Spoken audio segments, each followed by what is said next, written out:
Hey guys, welcome back to this channel. In this video, I'll be showing you guys how you can build a pool on Bloxburg. So go to your house button, go to build mode. Then you are going to select the build section and you're going to select pools. You can select from shallow, pool, classic, and even deep. Deep costs a little bit more.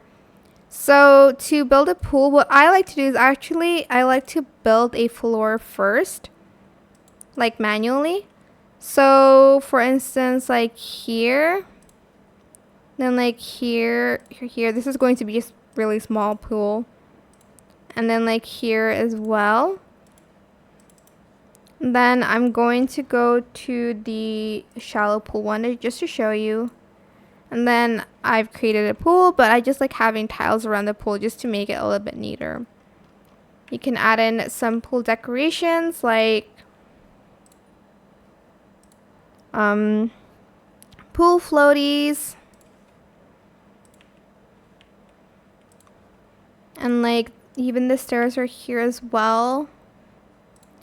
So yeah, that is it for this video. I hope it was helpful for you guys. Don't forget to like, comment, share, and also subscribe to this channel if you haven't done that already. If you have any more questions about this video, just leave it in the comment section down below. I will try my best to answer them all for you guys. And if you found this video helpful, please click the thanks button as well. That is it for this video. Thank you so much for watching. Bye.